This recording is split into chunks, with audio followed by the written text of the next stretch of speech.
4월 15일 금요일 고난주간 10분 말씀 묵상 시작하겠습니다. 다 같이 사도신경으로 신앙 고백합니다. 나는 전능하신 아버지 하나님, 천지의 창조주를 믿습니다.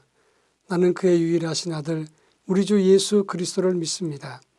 그는 성령으로 잉태되어 동정녀 마리아에게서 나시고 본디오 빌라도에게 고난을 받아 십자가에 못 박혀 죽으시고 장사된 지 사흘 만에 죽은 자 가운데서 다시 살아나셨으며 하늘에 오르시어 전능하신 아버지 하나님 우편에 앉아 계시다가 거기로부터 살아있는 자와 죽은 자를 심판하러 오십니다.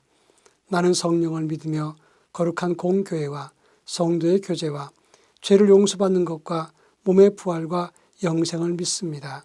아멘. 찬송가 151장 만왕의 왕 내 주께서 찬송가 151장을 부릅니다.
이 시간 우리에게 주시는 하나님 말씀은 마태복음 26장 47절로 56절입니다.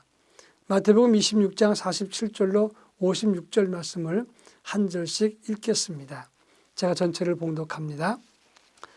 말씀하실 때 12 중에 하나인 유다가 왔는데 대제사장들과 백성의 장로들에게서 파송된 큰 무리가 칼과 몽치를 가지고 그와 함께 하였더라. 예수를 파는 자가 그들에게 군호를 짜 이르되 내가 입 맞추는 자가 그이니 그를 잡으라 한지라. 곧 예수께 나와 랍비여 안녕하시옵니까 하고 입을 맞추니 예수께서 이르시되 친구여 내가 무엇을 하려고 왔는지 행하라 하신대 이에 그들이 나와 예수께 손을 대어 잡는지라.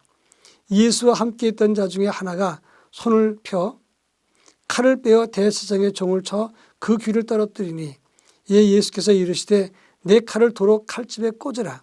칼을 가지는 자는 다 칼로 망하느니라. 너는 내가 아버지께 구하여 지금 12군다도 더 되는 천사를 보내시게 할 수 없는 줄을 아느냐. 내가 만일 그렇게 하면 이런 일이 있으리라 한 성경이 어떻게 이루어지겠느냐 하시더라. 그때 예수께서 무리에게 말씀하시되 너희가 강도를 잡는 것 같이 칼과 몽치를 가지고 나를 잡으러 나왔느냐. 내가 날마다 성전에 앉아 가르쳤으되 너희가 나를 잡지 아니하였도다. 그러나 이렇게 된 것은 다 선지자들의 글을 이루려 함이니라 하시더라. 이에 제자들이 다 예수를 버리고 도망하니라. 아멘. 고난주간의 금요일을 예수께서 체포되어서 가진 고난과 모욕을 받으시고 죽으셨기 때문에 이날을 순환의 날이라 이렇게 말합니다.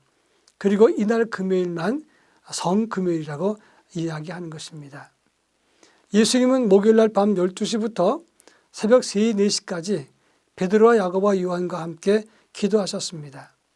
밤새도록 예수님은 깊은 기도를 하셨지만 세 제자는 예수님 피땀 흘려 기도하셨을 때 잠을 잤습니다. 그리고 동산 입구에 있던 8제자들도 잠을 잤는데 예수님께서 새벽 4시경에 그들을 깨웠습니다. 새벽 4시경에 가룟 유다는 무장한 군인들을 동원해서 예수를 체포했습니다. 4시와 5시경에 가야바와 안나스의 집에서 예수님께서 재판을 받으셨습니다. 안나스는 가야바의 장인이었습니다. 그리고 6시경에 공회에서 재판을 받았고 아침 7시와 8시 사이에 빌라도에게 끌려가서 재판을 받고 또 헤로드에게 넘겨져서 그 법정에 섰습니다. 오전 9시에 사형 판결을 받았고 십자가에 달리셨습니다. 낮 12시부터 오후 3시까지 어둠이 온 땅을 덮었고 오후 3시에 운명하셨습니다.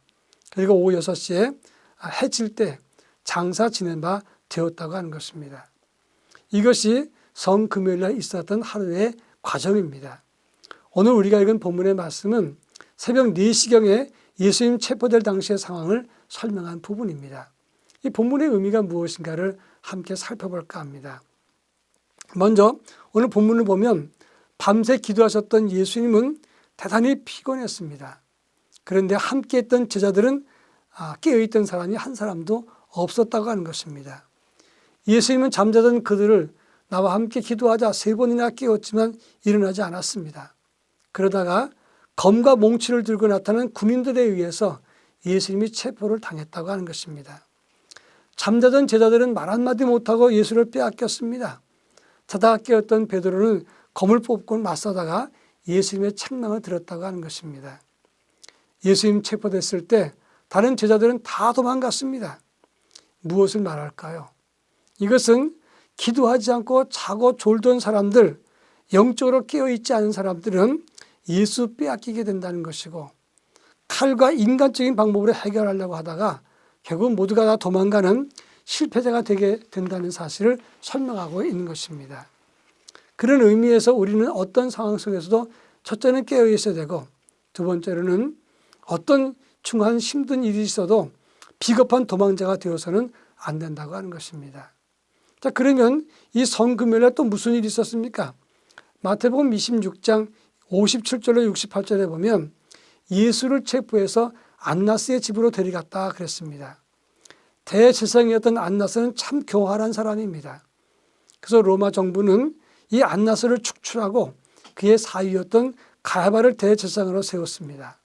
그런데 왜 가야바가 대제사장인데 예수를 체포해서 안나스의 집으로 데려갔을까요? 그는 여전히 실권자였기 때문에 예수를 체포한 다음에 안나스의 집으로 그를 예수님을 데리고 갔다고 하는 것입니다. 중요한 것은 그 집안 식구입니다. 안나스든 가야바든 그 집안이 대를 이어서 악한 일에 깊이 관여하는 그런 가정이 되었다고 하는 것이 문제가 됩니다. 여러분, 목회를 하다 보면 또는 교회를 가만히 살펴보면 대를 이어서 교회를 핍박하는 사람이 있는가 하면 믿음을 가지면서도 대를 이어서 교회의 분위기를 만들어내는 사람이 있습니다. 이것은 불행 중에 불행을 말하는 겁니다. 여러분, 이 사악한 사람들이 질문하고 신문했을 때 예수님은 그 신문에 전혀 대답하지 않았습니다.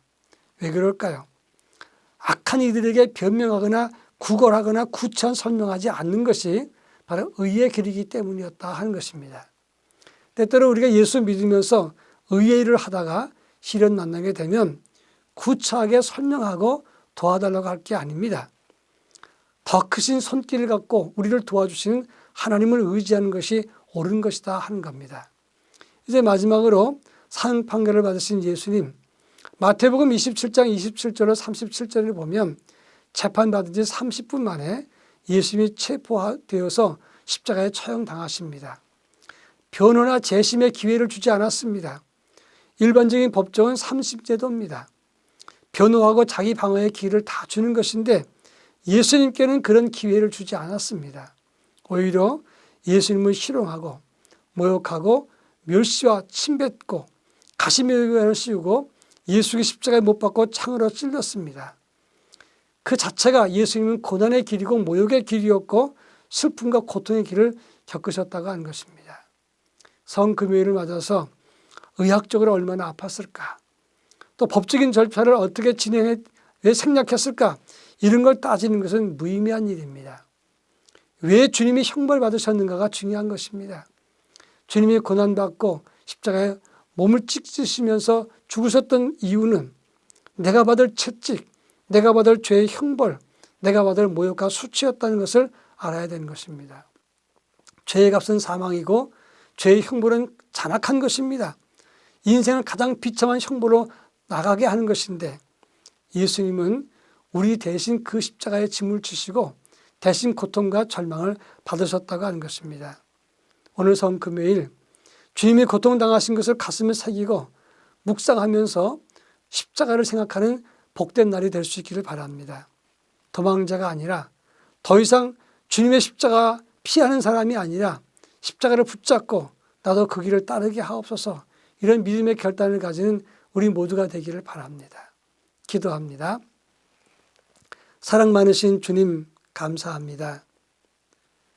험한 십자가를 지시고 십자가에서 죽으신 주님, 우리를 위해서 아낌없이 모든 것을 내어놓고 희생하셨습니다.